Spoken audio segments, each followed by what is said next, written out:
Welcome back to another Mackem in the Middle podcast and part 2 of reading your unpopular opinions. And I'm going to put emphasis on your, because someone did leave a comment on YouTube saying these were our comments. So just to clarify, these are not our opinions. These are opinions that were put on Twitter, some of which I'm not entirely sure are people's actual opinions and some of which are probably just there for jokes. But I've tried to pick out the ones from people who seemed to actually be serious, believe it or not. We went through quite a lot in the first one that we did, so if you haven't listened to that, go back and listen to that. And there was quite a lot of debate on the topics that we covered then, and there's going to be quite a bit more on this one as well. And we're going to start straight away with the first one that I'll give you, John. Like I say, some of these are questionable, some of these are 50-50 really, and I suppose the 50-50 one is one that we're going to start with. That Elliot Embleton going down, presumably with the injury, I presume he means, actually hurt us a lot. And I don't know if I'd necessarily agree with that, because I think Elliot Embleton, when he played, had a good season, had good moments, scored some, important goals, got a few assists here and there as well. But, towards the end of the season, when we had all the attackers fit that we had, you've got Pritchard, you've got Barr, you've got Ahmad, Roberts, Clark. I just don't know if he'd have got even in the matchday squad. Yes, it's a weird one with Embleton, because I always think, I always forget about him, which sounds really, really harsh. When we're naming like injuries and stuff, a lot of people just obviously forget to mention him. But I think maybe this season, I think we maybe have missed him because of how good he is of a technical player. Playing in behind, and Pritchard has probably finished the season really strongly, but sort of struggled. Obviously with the injuries of the strikers and no real target man to hit and play in behind. So I think maybe we have missed him. I remember actually saying when I think Sims got injured at Reading, I thought if Embleton comes on with the space that they're giving us, he will murder them. And I think he was fantastic. And you think of him, his vision, he's probably got some of the best vision probably in the squad. And yeah, I think, with the runners and the wingers that we had and, the technical football that we play, I think he'd be a massive asset in this squad personally. He's probably in behind, Evans and Stewart for, maybe not as integral, but sort of a very unlucky injury that would have, I think he would have played a very, very, very, very good part. But now we're at the point where we've got so many good technical players. Do we see him sort of getting back in? So it is a tough one. But I don't think we 100% absolutely missed him, but definitely would have contributed. And I think he would have fit in a lot more than he has done over the years. Yeah, that's a fair way of putting it. Dan, if he is there, which I'm hoping he is, Corey Evans was our biggest loss of the season out of all the injuries that we have. I'd say he's definitely up there. He, especially this season, for such an experienced pro, especially in the championship, there were games where we clearly saw that we missed that sort of granddad in the midfield who knew the situation, knew how these games played out. Whereas we had a load of 19-year-olds, 20-year-olds running the midfield, and granted they did well, but there were some games, for example, Huddersfield, where we could have done with him in the midfield as we're trying to see a game out, and it cost us. Even against Luton in the playoffs, he would have been huge at Kenilworth Road to deal with that atmosphere, to deal with that sort of tenacity that they were playing with. He's quite physical, even for a small guy, and he seems to get himself across the pitch. He can fill in the defence as well. So if we want to move to a 5-back or even a 6-back and just go Jose Mourinho apart the bus, he's a great player for that. And he's just that experienced figure to calm the boys down. And it's someone we have missed over the course of the season. Times where we needed to slow the game down, or we needed someone who had that sort of man management ability and team management ability to come into the squad and play. So I'd say, arguably, I'd agree with that. He's maybe not Ross Stewart level, but he's definitely the next step down. Yeah, definitely is. James, one for you. I have no idea what Abdullah Bar does. And I think anyone that's watched Sunderland this season granted, I don't think Bar's actually had as much game time as he possibly deserved to, has probably been impressed with him when he's played. Obviously, he got the goal against, I was going to say Watford there. I don't think it was Watford though, was it? Norwich away. Norwich. So he got the goal there, which everyone knew what he was capable of. On the ball, probably one of the best players I've seen in a Sunderland shirt in the last few years in terms of his composure and ball control. To say that people have no idea what he offers to the team and what he does yet, I'd suggest to watch a few more games. People like stupid, daft, massive statements over egging things or under egging things, or saying somebody's brilliant or saying somebody's the worst player they've ever seen on a football pitch. I remember when, I think it was Cardiff at home, Abdullah Bar came in for his first start under Mowbray, his first start for Sunderland actually. We lost that game 1-0 to an absolutely terrible Cardiff side. Mowbray admitted that he probably got it wrong team selection wise, but I thought he's almost like the original Pierre Ekwa, you know, because in that game I thought he was good on the ball until he wasn't, and then the game sort of got away with him. That was sort of similar to what happened with Ekwa against Burnley. I don't think Bar's kicked on as much as Ekwa, but you know, as you rightly point out, Abdullah Bar's got a winning goal to his name against Norwich City earlier on in the season, which was a vital 3 points, unexpected 3 points at the time as well. So I think he has contributed. I think he has done well. Again, as we mentioned about other players on the previous podcast that we did, he's 19 years old. First time out of France. I think he's got about 65 professional games to his name. A lot of those will have been substitute appearances as well. He's coming from Le Havre, where he's playing League 2 football, which is their second division. Yeah. I'm not sure what the standard of that is, to be honest, but I would hazard a guess and say that it's very different to the Championship. But yeah, give that a chance. He's featured mostly off the bench for us. I think we're still finding out what Abdullah Bar is as well. I can see there's definitely like the raw materials of a player there, 100%, and I can see what he can do. But I think the thing with Abdullah Bar is where's he going to do it from? Because I thought when he came to the club he was going to be more of a number 8. It seems he's more of a number 10, as you mentioned, or as John mentioned in the previous point. There's a lot of competition for that place at Sunderland at the moment. So with Diallo going back to Manchester United, it'll be interesting to see how Bar does next season. But, you know, I think the message is clear for me. Don't write these lads off who are 19. It's the same with Bennett. It's the same with Lahadji. I know Lahadji's slightly older, 21. Ekwa, however old he is, just, you know, give them a chance to grow. That's clearly what the club's trying to do.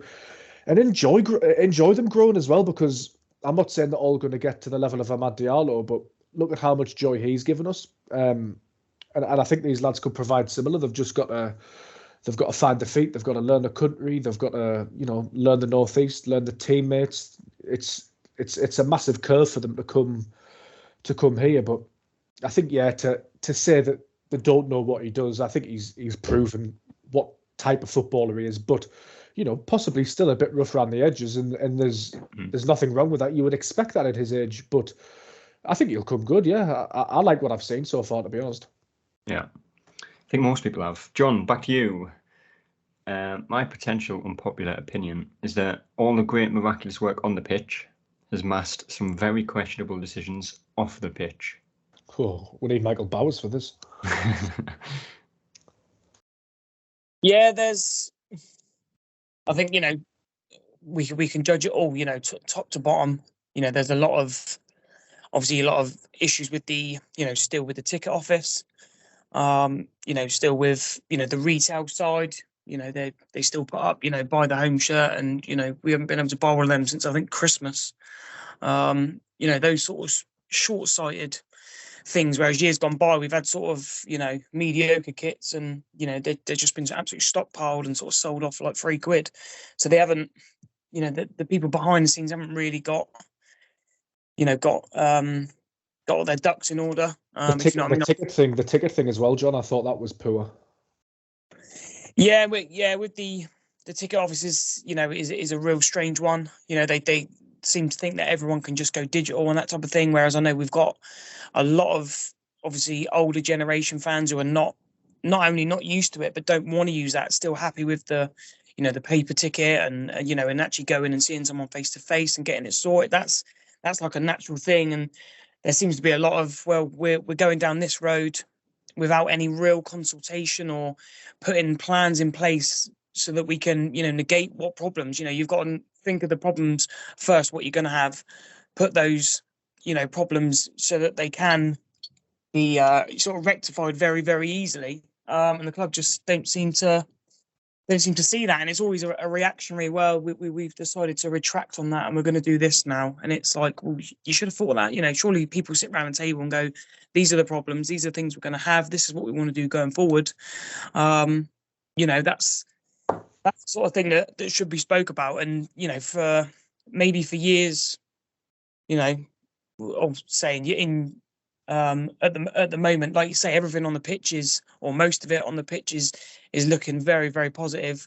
Still very, very much, sort of short-sighted off the pitch. I know, departments are still short, and the ticket office opens only sometimes, and the shop opens sometimes, and it's like, come on, we've got a match. We were sort of one game away from the Premier League. We've if we want to be there, and we aspire to be there, and we're bringing the plans forward, in terms of who we're gonna buy and what we're gonna do, and those type of things. You've got to then match it off the pitch. You've got to be a big club on it as well as off it. You can't have one, not the other, I don't think. They're very good at rectifying the mistakes quickly, but it's almost slightly insulting to elements of the fan base that they try getaways, maybe a harsh word, but they make these decisions and then they correct them straight away. But it's like, why not just make the correct decision in the first place? It's almost like a weird workflow, to be honest. But I completely agree with John. Like, not everybody can get a home shirt, which is a shame. And the ticket stuff, not everybody uses digital, and there's stuff on Ticketmaster you can't do as well. Like, people want to link season cards. Since Sunderland started doing tickets on Ticketmaster, I don't think anyone's had a easy experience on that. Well, I mean, I know people booking the playoff tickets was an absolute nightmare for some people, because some of the seats were grayed out. If you had a season ticket, you couldn't select your own seat, and but this is the thing people fail to recognise as well, is it just because they've had a really smooth experience with Ticketmaster, which some people undoubtedly have, it's not the same for everybody else. And if I was to use Ticketmaster for Sunderland tickets, I'd be doing it for myself. I wouldn't be doing it for a family of 3 or 4, or I didn't, trying to get me granny in or get me mate next to us or something. You need that face to face sometimes.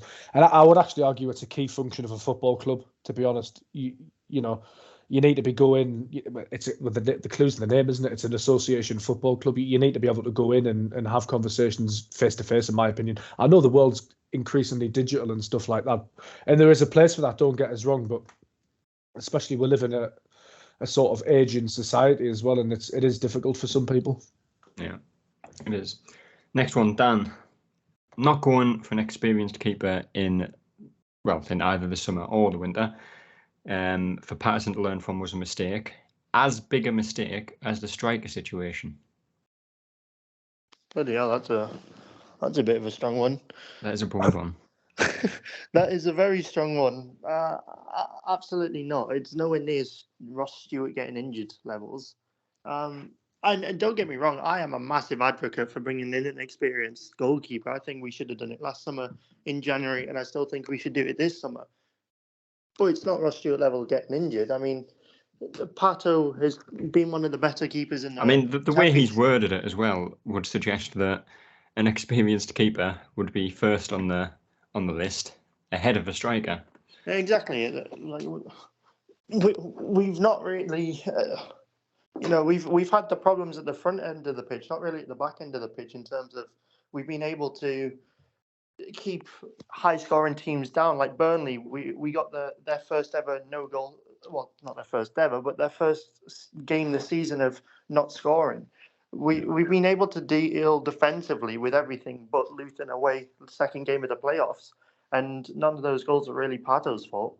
But it's to say it's as big as a miss. I mean, we've got a talented goalkeeper coach. Goalkeepers sort of know what they're supposed to do anyway. I'd love to have like a Scott Carson, a Ben Foster, someone who's a seasoned veteran, number 2, who will literally just help the young players and come in for maybe the cup games, or if Pato did get injured, because I'm not being funny. If Pato was injured at any point last season, Alex Bass did not fill me with confidence at Sheffield Wednesday away. He looked absolutely horrible. That was like the Jason Steele, Lee Camp era, Robin Reuter era of goalkeepers.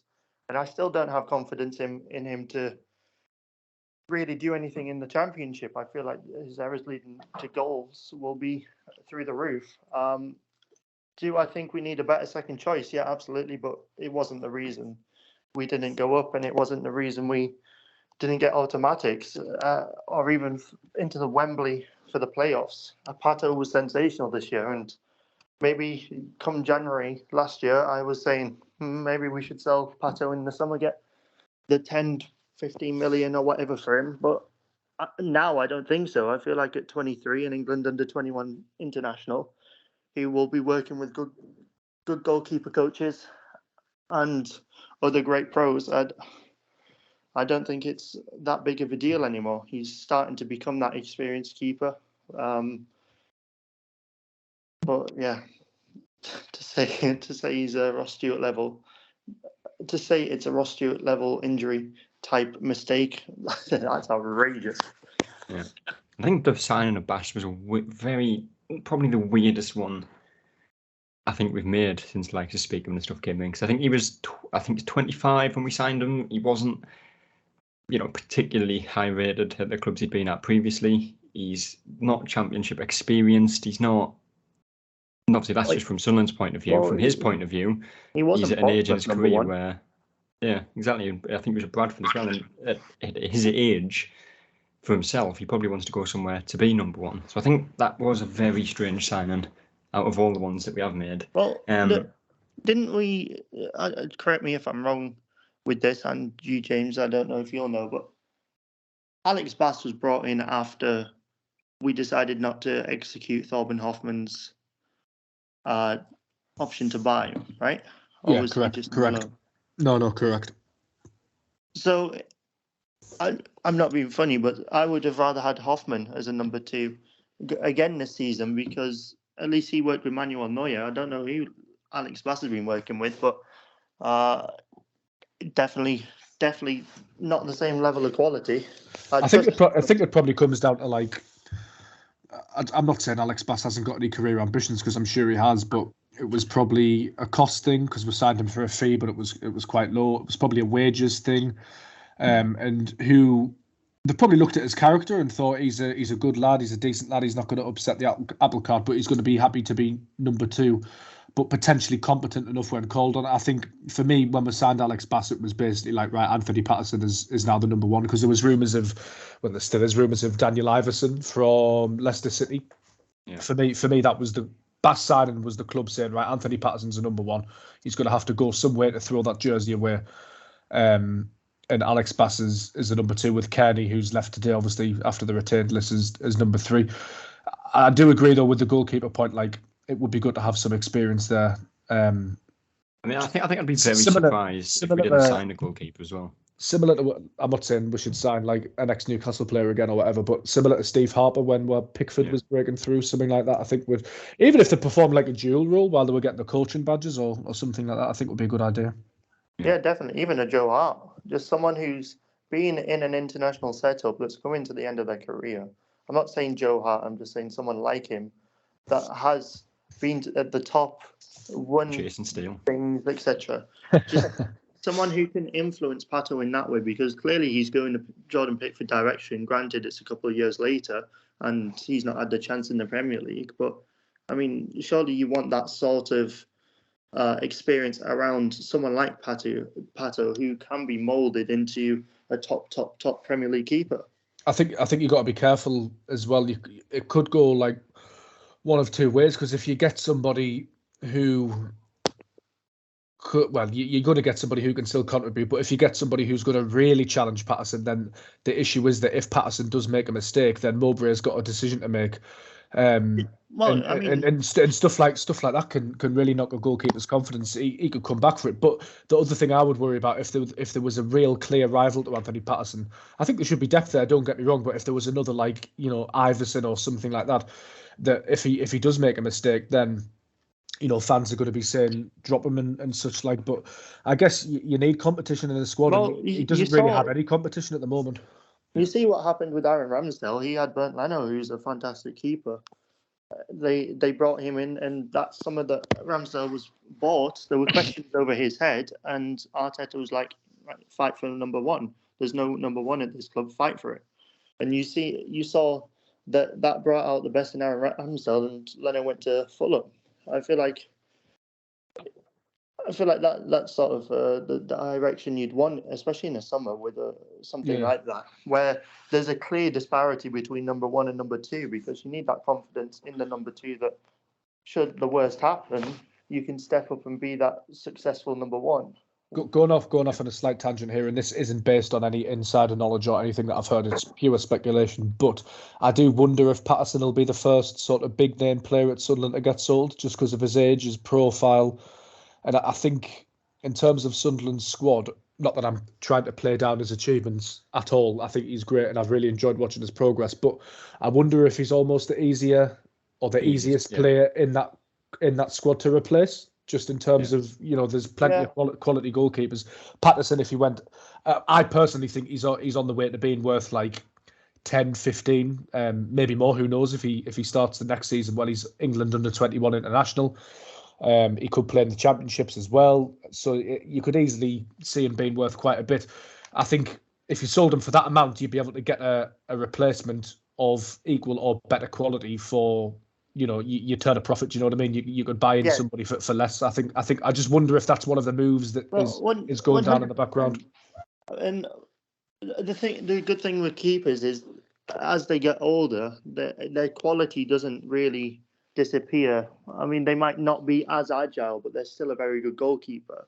But for someone like Anthony Patterson, I feel like if we don't get promoted next year in the Championship, I feel like Pato then would, if he doesn't get sold beforehand, would need to go to further his career. I feel like he'll have had 2 full seasons in the Championship, and then he'd be moving on to a third one. And by that time, he'll be, 25, 26-ish?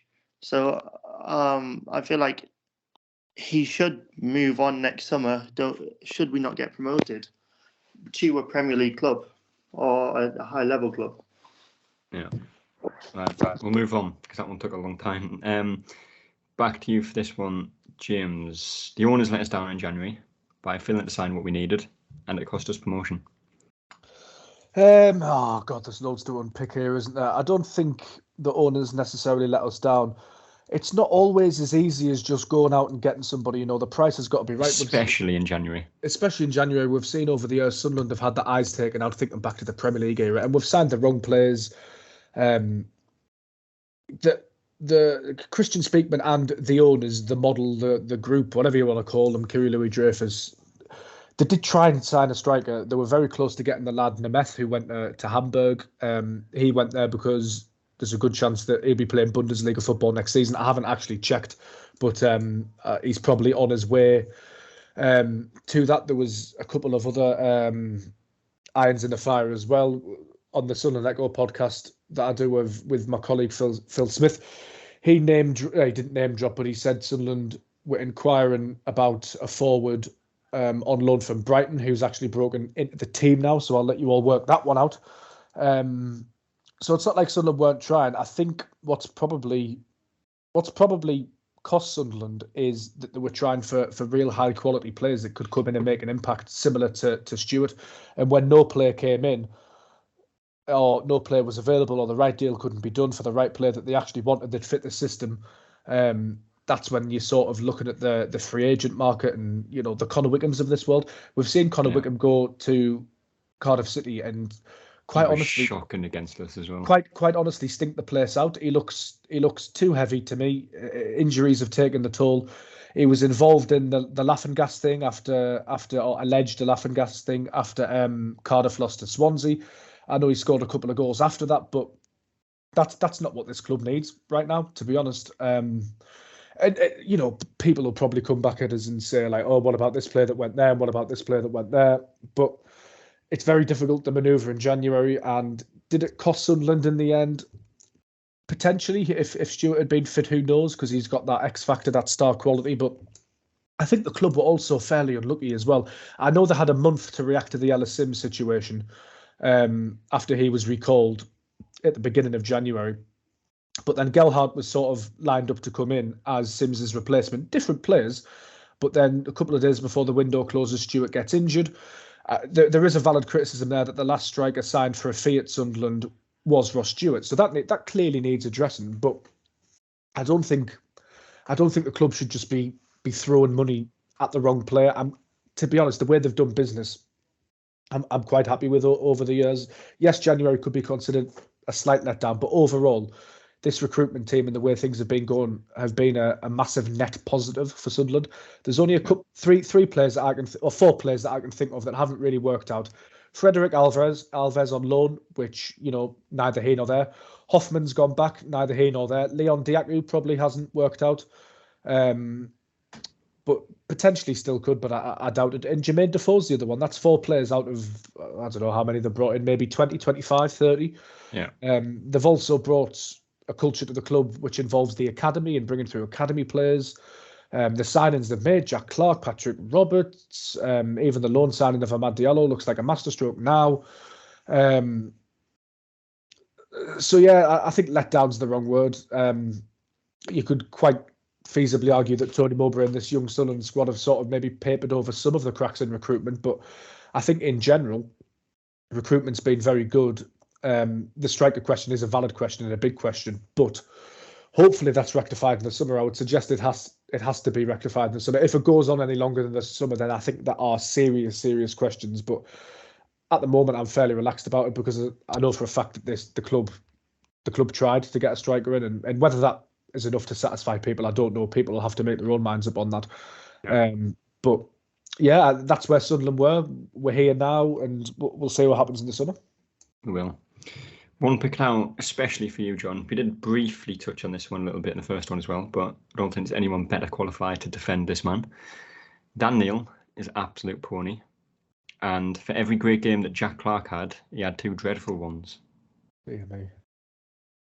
Yeah, that's probably one of the worst takes I've ever heard. Obviously, I am the Dan Neil fan club.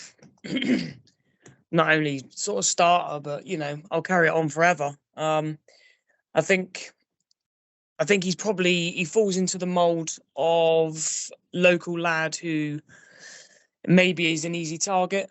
We've had plenty of them in years gone by. I think you've got to maybe play a certain way for him to come and play, which is why I don't think he sort of fitted into Alex Neil's plans. But the style we're playing now, I would say it suits him perfectly. And this season, I think he's been fantastic. And you've got to as well think that, or remember that, obviously Corey Evans got injured. We didn't really have anyone to replace him, with obviously Matete going out on loan a couple of days before. And to me, Dan Neil slotted in there, fantastically. Yes, he's made mistakes, on a couple of occasions, but at his age, we've got to remember he's still a very, very young lad. Hasn't had many loan spells either. He's going to make those mistakes, but why? Anyone can make a mistake. Is you've got to learn by them, and those are the sort of things I think we've got to put up with if you are going to trust young players. But for me, he's a fantastic footballer. He's slotted in and done a job at times. I think he's got very, very good stats for tackles won. I think I saw 100, 120. Yes, he's probably very unlucky with a crap refereeing and getting an early booking, which sometimes, maybe in after Christmas, maybe hurt him a little bit a couple of times in games. But now even if he does get booked, he seems to manage it quite well. But yeah, anyone who does want to criticise Dan can sort of see me after. We'll have a straightener. On the Jack Clark one, again another one. You've got to look at his stats. Yes, I think with a winger who plays how he does, very much on the front foot, I think you're going to get times he's going to lose the ball or he's going to be frustrating. I think I remember Middlesbrough away, and I remember thinking he was awful. But to be fair to him, he still went back and wanted the ball and kept going. And again, he's a young player, still learning, still trying to find his way, looking for a place to be loved. And you'd say the second half of the season, he was, he's a fantastic player. He's probably, in my top 3 of do not sell this summer, at any cost. Yes, a very weird take. Yes, there's frustrations, but you have to accept those frustrations with a young player and the way he plays.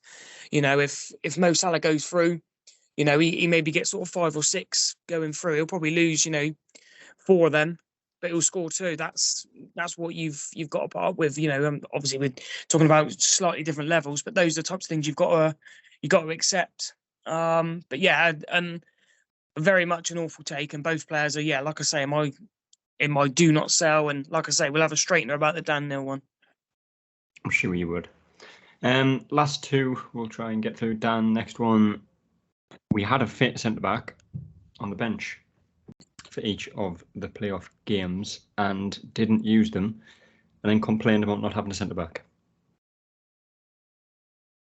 No, I can understand the thought process with that one, but if we're talking about Joe Anderson, I can't really say that we should be using him. He's highly inexperienced. And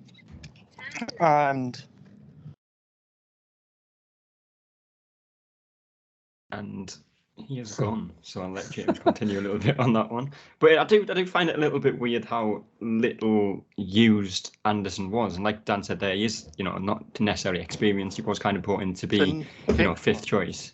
Oh, Dan is back. Oh, he's back. Dan's back. Oh, he's gone again.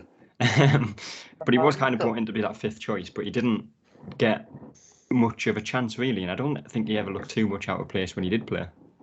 No, I mean, it's a pretty big game for him to come in, and if we'd have started Joe Anderson, would people really have been happy with that? Was that the right thing to do? Because I would suggest that O'Nien and Trey Hume were both playing really well. And in the second leg, he's probably actually referring as well to Aji Alisi, who came on, but he was nowhere near fully match fit, was he? So I think you've got to caveat that in as well. Just on a separate point, I think it'd be interesting to see what happens with Anderson in terms of his development, whether he goes out on loan. As I say, we haven't seen too much on him to judge him. What I have seen, he's looked all right, but for whatever reason, Mowbray hasn't thought he was fully ready to start games. So yeah, it will be interesting to see what happens with that one in the summer. It will. And John, I'll let you take the very last one, and possibly the most questionable out of them all. Alex Neil would have got us promoted. Yeah, I'm not having that one either.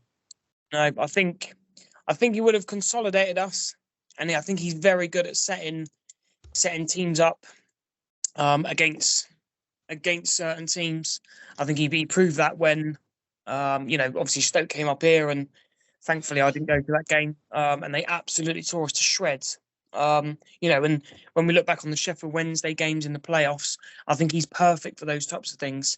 He hasn't really shown any decent consistency, I think, at Stoke. And again, I don't think he's going to trust the players that we have, or as much as Mowbray would, to trust that way of playing. And I don't think they would play his way. Obviously, Dan Neil doesn't get in to Alex Neil's teams. Is he going to trust, Abdullah Bar, Michu? I don't think he is. Same as Jewis and Bennett. I don't think any of those players are really going to get, a real chance. Obviously, we can question why he left and those types of things and all that. But yeah, for me, I don't think he does. He does get us promoted. I think, to be fair, Mowbray's done an absolute, masterclass in even getting us to where we are, considering what we have had to go through. And obviously we've touched on the injuries as well. So yeah, not for me. I've seen a few people suggest that, and it's just I'm not. Again, it's all about opinion, but for me, not a chance. I think he comfortably keeps us in the Championship, sort of mid-table, which I think was the plan, and then eventually kick on, and maybe not as well playing the what we shall call, sort of sexy football. that we are playing at the moment. I don't think that happens either. So no, not for me. A lot of Alex Neil's rhetoric as well was this squad isn't experienced enough. I haven't got enough players here. I haven't got enough players there. Some positions he probably had a point, in fairness, but he was very much. I remember thinking he used to talk down the squad and the talent of the players quite often. I'm not entirely sure he saw what Mowbray sees in Roberts, and I'm not entirely sure he would have been able to get that out of Patrick Roberts, to be honest. I think the contrast in styles is really interesting between Mowbray and Neil. I really liked Alex Neil. I thought his press conferences were electric. The run he took us on to get out of League One was sublime. That sort of the early days in the Championship of stabilising us and making us realise that actually we could compete and win games, I think that really helped sort of provide a platform for our season. But I don't think Sunderland play as good football as they have done under Mowbray as they do under Alex Neil, because they're very different management styles. Alex Neil, I thought, was very opposition focused, which was ideal to get out of League One, to be honest. And it was ideal for those early Championship days, the tactical tweaks and whatnot. But Mowbray, although he is tactically savvy, as you'd expect for a man who's been involved in football for all of his working life, he seems to allow the players a bit more freedom, and he tells them all how talented they are. I'm not saying Alex Neil didn't do that behind closed doors, but in public he was always. I always thought praise was quite sparing from Alex Neil, where it's really not from Tony Mowbray. I don't think Alex Neil's telling Patrick Roberts that he's the best player in the division. I don't think that happens. But it's one of those things where I don't necessarily agree with the first comment, but I suppose we're never going to know, are we? We're never going to find out. I think for me, I would have said, I don't think anyone would have really done a better job than what Mowbray's done when you like as John says there, when you consider the injuries, the striker situation, centre-back situation. I don't think anyone would have done anything more than what Mowbray did. But that is all of, well, I say all of them. There's still about another 100 opinions on that thread, but we're not going to go through all of them. That is 2 podcasts of them done. So feel free to go and look at the thread on Twitter. I'm sure you'll be able to find it and make your own judgment on some of the ones that are on there, because there are plenty more to look at. We'll get some more podcasts out in the next few weeks, one of which we'll be looking ahead to the transfer window, which I'm not actually entirely sure when it officially opens. Might be next week, but I'm not entirely sure. But we'll get something out looking ahead to that, and of course something a little bit later looking ahead to the new season as well. But until then, we will see you later. That's all, folks.